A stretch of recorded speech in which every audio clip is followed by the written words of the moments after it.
There are 6 places Machiavelli warned rulers never to linger, 6 invisible landscapes that destroy empires more quietly than war ever could. They are not made of stone or blood, but of weakness, illusion, and decay. Every fallen ruler, every broken dynasty, every forgotten empire once walked through these places and mistook them for safety. The first is the court of flatterers. It is not a hall of loyalty, but a theater of masks. Here, truth is expensive and lies are free. The ruler sits surrounded by men who smile too quickly, agree too easily, and praise too constantly. They whisper honey into his ear until he becomes deaf to reality. Their compliments feel like loyalty, but they are poison. Flattery blinds the powerful to their faults, and a blind ruler walks willingly into ruin. Machiavelli wrote, "There is no other way to guard yourself from flattery than to let men understand that you will not be offended by the truth." But few rulers can endure truth for long.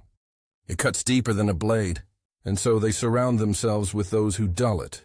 The flatterer's gift is comfort, and comfort is the death of growth. When you no longer feel challenged, you have already begun to rot. The ruler who enjoys being praised more than being corrected invites destruction in silk clothing. He begins to mistake admiration for achievement, approval for wisdom, noise for command. Slowly his court transforms into an echo chamber, and he, the loudest fool within it. You can always tell when a kingdom is dying. The sound of applause grows louder, while the strength of decisions grows weaker. True loyalty does not flatter. It warns, it corrects, it offends. Those who love truth risk your anger. Those who love themselves praise you endlessly. Beware those who never disagree. They are not allies. They are architects of your downfall. When a man begins to believe that every voice around him is honest, he has already lost the ability to tell truth from theater. Power dies not when it is defeated, but when it becomes deaf. The second place is the Council of Indecision, where power goes to drown in hesitation. Here every command is questioned, every opportunity debated until it disappears. It is the graveyard of conviction. The indecisive ruler hides behind discussion the way a coward hides behind armor. He calls his fear caution and his paralysis wisdom. But time, unlike the court, does not wait for your comfort. It moves with or without you, and indecision is the most expensive form of decay. Machiavelli observed that fortune favors the bold because fortune, like war, despises hesitation. When you hesitate, you signal uncertainty. When you delay, you grant your rivals time to think, plan, and act. In the theater of power, hesitation is the moment your enemies draw their blades. The ruler who consults endlessly soon commands nothing. There is a rhythm to dominance, the ability to strike while others are still preparing to think. The indecisive court becomes addicted to meetings, addicted to plans, addicted to the illusion of progress. But progress does not come from talk. It comes from movement. Every hour spent arguing over the perfect decision is an hour handed to those who need none. The wise ruler listens but never lingers. He gathers counsel, not consensus. For consensus is comfort disguised as unity. It gives everyone the illusion of agreement while robbing the ruler of direction. In indecision, fear wears the mask of intellect. Men speak more, act less, and congratulate themselves for surviving another day of thought. But the world does not reward thinkers. It rewards executors. History does not remember those who waited. It remembers those who acted. The man who cannot decide loses not only opportunities but respect. His followers grow restless, his rivals grow brave, and his power rots quietly from the inside. There is a time for thought and a time for action. The ruler who cannot tell the difference will always arrive late to both. To rule is to cut swiftly, cleanly, decisively, even when the blade trembles. The weak call it recklessness. The wise call it necessity. Machiavelli's prince moves not because he knows he will win, but because not moving guarantees loss. And so he strikes, early, hard, and without apology. The third place is the circle of the weak. It is the most seductive of all. The weak are pleasant company. They are agreeable, loyal in words, and unthreatening in presence. But weakness is contagious. Courage, like disease, spreads through proximity, and so does fear. The ruler who surrounds himself with the timid soon forgets how to be bold. He begins to absorb their hesitation, their excuses, their endless caution. Machiavelli warned that the nature of a ruler's company defines the nature of his reign. The first method for estimating the intelligence of a ruler, he wrote, is to look at the men he has around him. Weak men create weak empires. They drain strength not through rebellion, but through dependence. They look to the ruler for every answer, every command, every decision, until he becomes their servant disguised as their master. A leader who tolerates weakness breeds incompetence. A leader who encourages it commits suicide in slow motion. The weak man speaks often of loyalty, but his loyalty exists only in safety. When crisis comes, he flees. He fears failure, but fears responsibility more. He praises courage until courage costs him comfort. He will die for you in theory, but disappear when duty calls. And yet the ruler keeps him near, because weakness flatters strength. It makes the powerful feel powerful. It makes the capable feel divine. But this illusion is fatal. To be surrounded by the weak is to see the world through a mirror that reflects only your ego. You begin to believe you are unchallenged because you are superior, not because you are insulated. The weak will agree with every command, nod at every word, and never tell you when the ground beneath your feet begins to crack. They are not your allies. They are your silence. And silence is the breeding ground of disaster. The ruler must cultivate strength around him, men who speak when it costs them comfort, who act when others freeze, who question not to undermine but to refine. Courage is the soil from which every virtue grows. Without it, loyalty becomes submission, intellect becomes manipulation, and faith becomes fear. The weak cannot build what they cannot protect. Their friendship is a luxury you cannot afford. Power demands proximity to strength. And strength demands the courage to dismiss those who make you comfortable. Weakness will always disguise itself as humility. It will tell you that caution is wisdom, that compromise is diplomacy, that doubt is depth. But these are masks worn by those who fear the weight of command. The ruler who listens to too many weak voices begins to sound like them, hesitant, apologetic, uncertain. And once uncertainty infects your tone, your empire begins to rot at its core. Power is not preserved by numbers, but by nerve. It takes only one weak heart in a council to make the whole body tremble. Therefore, cut them out before they spread. The strong man does not seek agreement. He seeks alignment. He does not crave comfort. He craves clarity. The presence of weakness does not make you merciful. It makes you vulnerable. And vulnerability in the realm of power is a luxury you will pay for with your crown. These are the first three places Machiavelli warned to avoid: the court of flatterers, the council of indecision, and the circle of the weak. Together they build the foundation of ruin. One blinds you, one delays you, one drains you. The flattery kills your truth, the indecision kills your time, the weak kill your courage. The path to collapse begins not with rebellion, but with comfort. Every fallen ruler once thought himself surrounded by friends. Every dethroned prince once believed his silence was wisdom.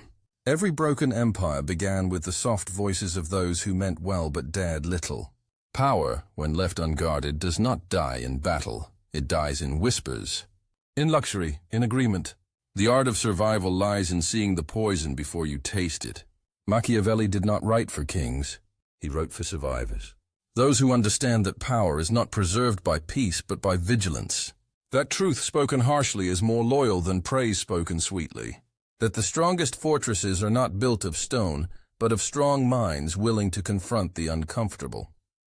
The wise ruler listens to warnings, not applause. He acts with speed, not hesitation. He surrounds himself with strength, not sympathy. For the path of greatness is narrow, lined with traps disguised as thrones. Beware the comfort of soft voices. Beware the company of the agreeable. Beware the peace that feels too easy. Because in power, ease is never safety. It is the calm before collapse. The army that follows a brave commander becomes brave. The court that serves a decisive ruler becomes decisive. The circle that surrounds a strong mind becomes infected by courage, just as easily as the weak are infected by fear. Machiavelli understood this contagion of spirit. How the energy of one man shapes the destiny of many. That is why the fourth place he warned against is the shadow of betrayal.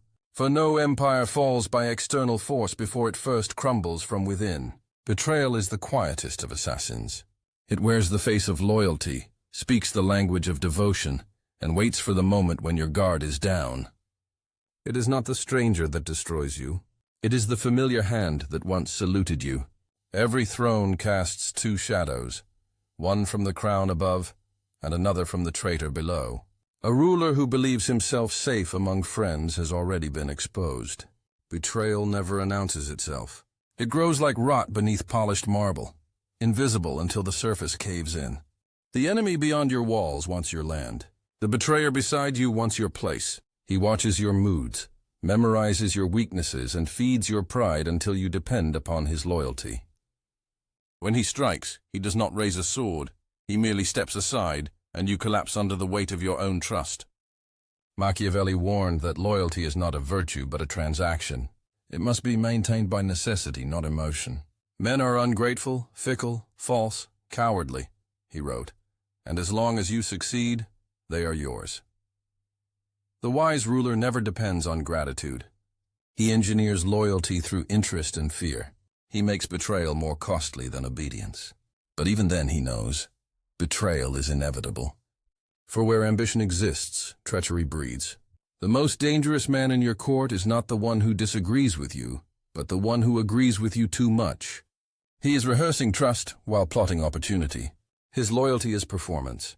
He flatters you in public, defends you in meetings, carries your banner into battle, all while waiting for the moment your empire depends on him most. That is when he withdraws and you fall. Betrayal is patient, not sudden. It begins with small gestures, excessive praise, exaggerated sacrifice, unnecessary allegiance. It grows in silence. It hides in comfort. It ripens in peace. For peace breeds forgetfulness, and forgetfulness breeds complacency. When the ruler grows too secure, betrayal finds its door. Therefore, Machiavelli advised rulers to keep their friends slightly uncomfortable and their enemies slightly useful. Divide loyalty. Never allow unity to grow too strong in another's camp. Do not seek to prevent betrayal. Seek to survive it. Let men think you trust them fully, while you trust them only as far as you can replace them. Never show suspicion. The moment you accuse without proof, you reveal fear. And fear in a ruler is the invitation every traitor waits for. Observe silently. Let them weave their web until they trap themselves in it. Then strike once, not to warn, but to erase. For betrayal is not to be forgiven. It is to be uprooted. The ruler who spares the traitor teaches treachery. The ruler who punishes it teaches loyalty. Yet even betrayal is not failure. It is revelation. It shows you who was truly loyal, where your structure was weak, what illusions you lived under. The betrayal you survive hardens you. The one you ignore destroys you. Which brings us to the fifth place Machiavelli condemned, the marketplace of public opinion. It is more treacherous than the council of traitors and more seductive than the court of flatterers. Here, rulers are not destroyed by daggers, but by applause. The marketplace feeds on emotion, not truth. The crowd worships not wisdom, but spectacle. They love not leaders, but reflections of themselves. The ruler who listens too closely to the noise of the crowd forgets the sound of his own judgment. He begins to adjust his principles to their moods, thinking he is securing his power when he is surrendering it. He who builds his power on the people, Machiavelli warned, builds on mud. The crowd's love is a tide. It lifts you high only to drown you when it turns.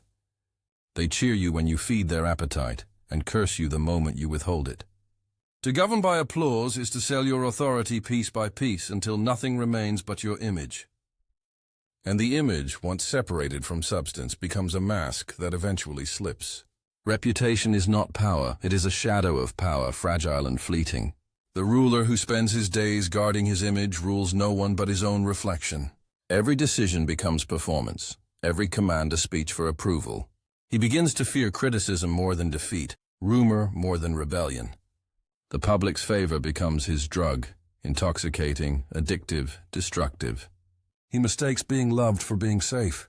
But the crowd does not love men. It loves mirrors. It admires those who echo its emotions, not those who command them. The wise ruler must therefore learn to stand apart, to appear attentive, but remain unmoved. Listen to the noise of the crowd, but do not obey it. Let their praise flow through you like wind through empty halls. felt, but not followed. The people are like children, loud, emotional, ever-changing. They cry for what they want, not for what they need. To rule by their desires is to serve their chaos. To rule despite their desires is to shape their destiny. Those who seek to be loved by all end up respected by none. For the man who bends to every voice loses his spine. Machiavelli's prince must appear compassionate, yet act with discipline. He must seem to serve the people, yet always serve the state. Show them what they wish to see, but never reveal what truly guides you. For the moment the crowd thinks it understands you, it will turn on you. In the marketplace of public opinion, truth is drowned by noise, reason silenced by emotion. The ruler who debates his critics lowers himself to their level. The ruler who ignores them rises above. He answers not with words but with results. Victory silences rumor. Success outlives scandal. Let the mob argue. Your triumph will end the discussion. The crowd is the sea upon which your ship sails. Necessary, powerful, unpredictable. You do not command the tide. You navigate it. Do not despise them, but never depend on them. For the same voices that crown you today will crucify you tomorrow. Lead them, but never need them. And remember, the applause that follows a ruler is often the sound of chains tightening around his will. Which leads to the sixth and final place, the fortress of isolation. The most deceptive refuge in all of power. It begins with caution, grows into mistrust, and ends in solitude. Every ruler who has lived too long among betrayal, flattery, and deceit eventually retreats into this fortress. He builds walls, not of stone, but of distance. He calls it protection, but it is escape. He stops seeking counsel for fear of manipulation. He stops listening to truth because it sounds like criticism. He convinces himself that silence is control. But isolation does not preserve power. It withers it. A ruler who removes himself from men removes himself from reality. He sees not the world, but his imagination of it. The fortress keeps out danger, but it also keeps out wisdom. And while its gates guard the body, they starve the mind. The ruler who isolates himself begins to rule through ghosts, reports, rumors, filtered words. His advisors stop bringing him truth. His soldiers stop fighting for a face they no longer see. His people stop believing in a name they no longer hear. He becomes a rumor in his own kingdom. Isolation grants safety, but safety without contact is decay. The mind unchallenged becomes arrogant. The power untested becomes fragile. The prince who hides from the noise of men forgets how to command it. He becomes a prisoner of his own protection. And every fortress, when sealed too tightly, becomes a tomb. Machiavelli wrote that a wise ruler must walk among men as both lion and fox, feared enough to deter deceit, cunning enough to see it. Neither beast lives in a cage. They roam, they observe, they adapt. The isolated ruler does none of these. He freezes in time while the world evolves beyond him. The fortress that once felt secure becomes his coffin, a monument to fear mistaken for wisdom. I have seen rulers die behind their walls, unaware that their kingdom was already gone. Their fall was not sudden, it was silent. Power does not die with an explosion. It dies with a closing door. Remember, men obey not only power but presence. They follow what they can see, feel, and hear. The absent ruler becomes a myth, and myths cannot command armies. Fear may enforce obedience for a time, but distance breeds contempt. The people will endure cruelty before they will endure neglect. Cruelty at least acknowledges their existence. Neglect erases it. Thus the wise ruler keeps balance, solitude for thought, presence for command. He withdraws to think but returns to act. He stands apart but never above. Power depends on men, on their faith, their fear, their belief. Remove yourself from them, and you remove the ground on which your throne stands. In isolation, every voice becomes suspect, every ally a potential traitor. The ruler becomes haunted by his own imagination until paranoia replaces judgment. He stops ruling the world and begins ruling his fears. What begins as caution becomes cowardice, and what began as vigilance ends as madness. The ruler must never allow the walls around him to be higher than his will. He must face deceit, not flee it. Command through presence, not distance. For power thrives in motion, in the constant exchange between authority and those it governs. When that flow dies, so does rule itself. And so, These are the 6 places Machiavelli warned every ruler to avoid. The court of flatterers, the council of indecision, the circle of the weak, the shadow of betrayal, the marketplace of public opinion, and the fortress of isolation. They are not places of geography but of mind. They exist in every generation, every institution, every leader. Each promises safety, comfort, and peace, yet each conceals destruction. The ruler who seeks comfort finds collapse. The one who seeks awareness finds endurance. For the art of survival is not to escape danger, but to see it clearly and still move forward. The wise walk through fire without illusion. They know that every smile can hide a knife, every cheer can mask resentment, every silence can echo deceit. Yet they lead anyway, not because they trust men, but because they trust their own vigilance. Remember this: power does not belong to the strongest, but to the most aware. To see clearly is the truest form of strength. To act despite danger is the purest form of courage. And to survive where others fall, that is the essence of rule.